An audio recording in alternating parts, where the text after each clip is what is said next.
here on the Muskegon Channel. I'm Andy O'Reilly. Dave Cackley is over there, and he's doing his thing. It's a Tuesday. Here we are. Yeah. We talked about you last night.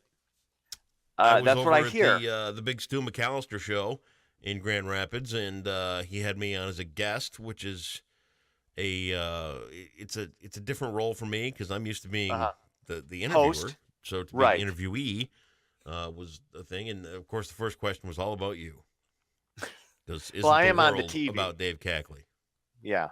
Well, so he's like, so tell me about Dave. I said, well, Dave's a great guy, and it's just best that we're 30 miles apart. We tried working in a room together, and he stole my vitamins. Those were Those were community vitamins. They weren't just for you. Right. I would take 3 or 4. You would take 1. And I don't know why you would just take 1. Well, because that's all you need daily. That's why they call them yeah. one daily.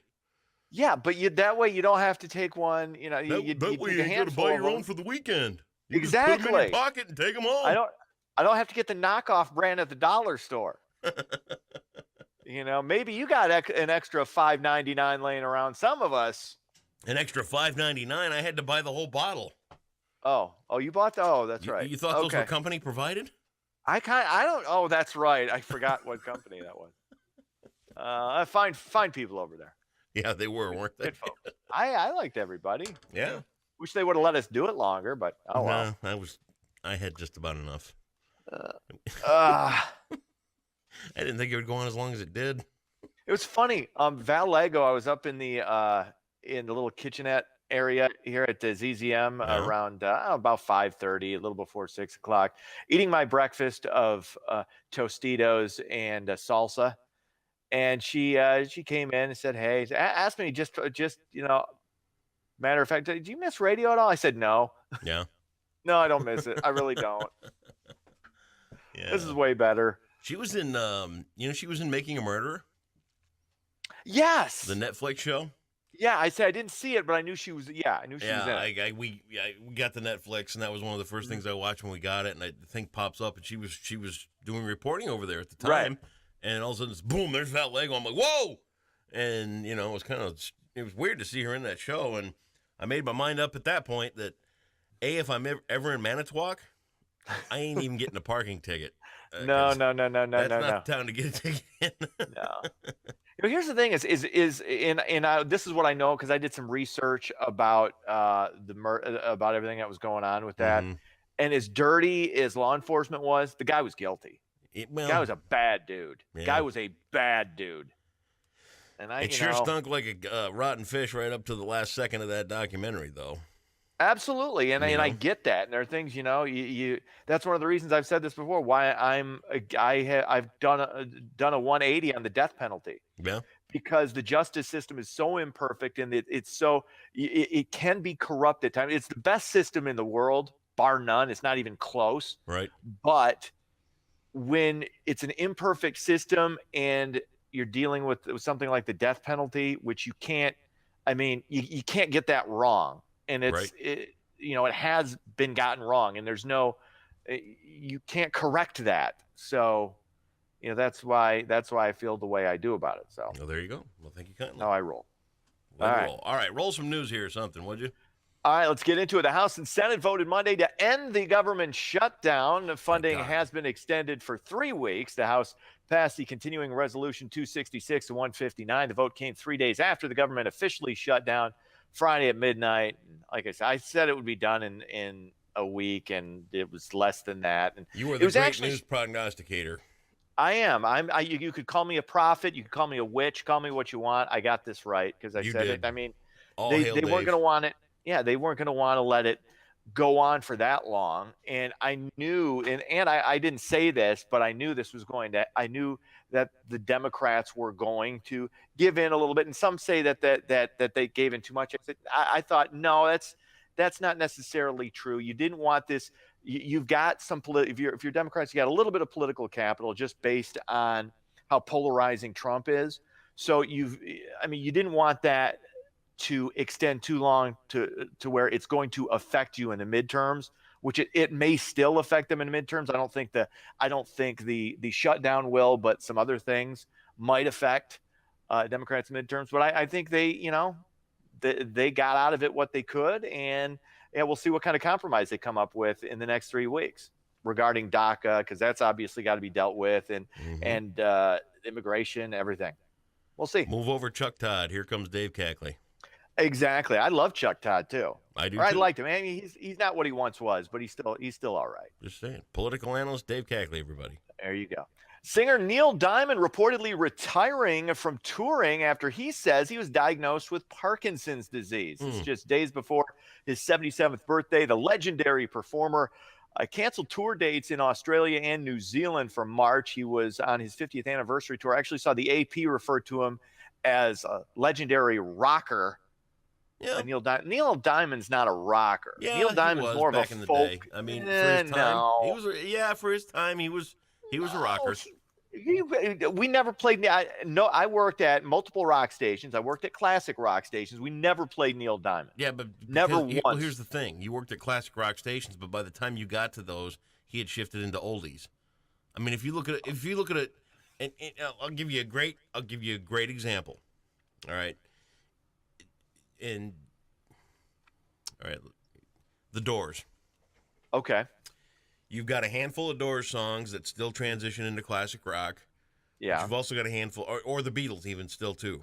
There's a handful of Beatles songs that will still make it into classic rock, but most of them, they're drifting off into oldies. Okay, and that's kind of what happened with Neil Diamond. I mean, he never really fit the classic rock mold once classic rock was definined. But he was a folk back in singer. the day, he was a rock act.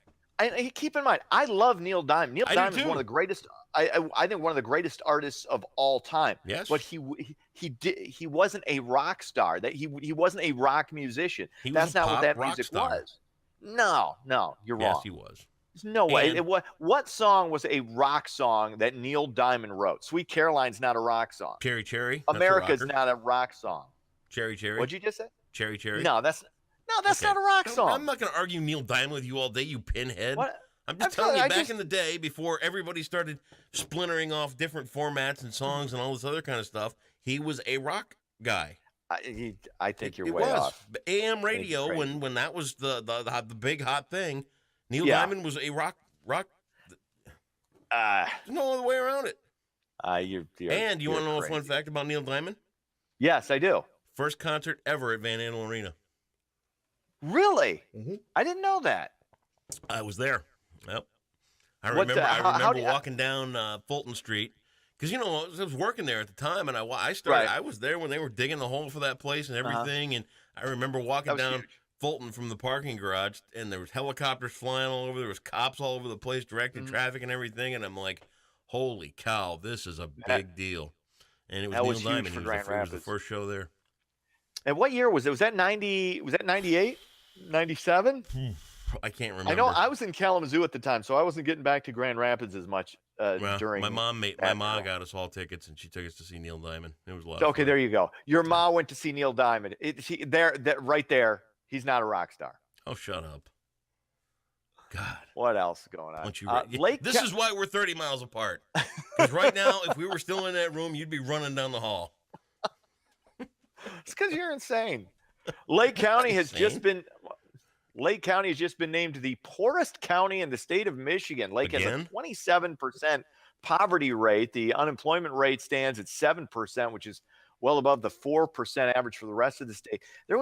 Did they have a prison there that was shut down that a lot of people were employed at? Because that's that's not a highly populated county anyway. It's not, and it's always been one of the poorest counties in the entire state, Lake County. Yeah, it really is a very depressed area. I don't know how natural stuff. A lot of people like to go deer hunting there and things like that. Yeah, and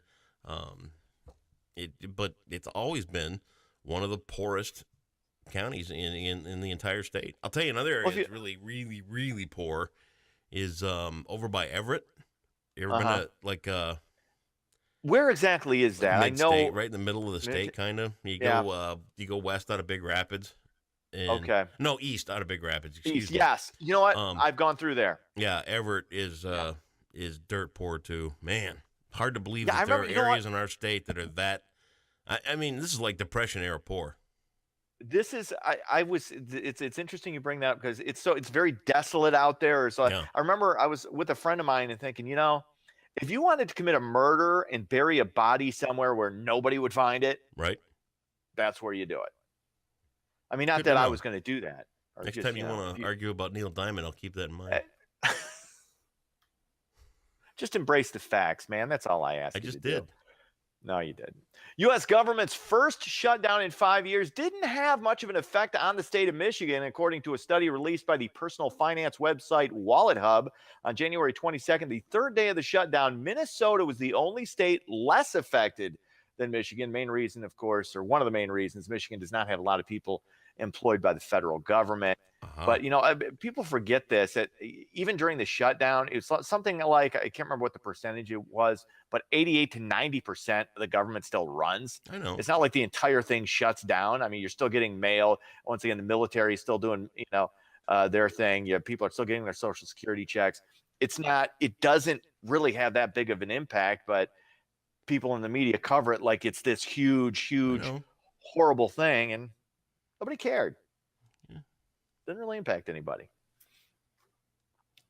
Sports. Sparty knocks off Illinois on the road in men's college hoops, 87 to 74.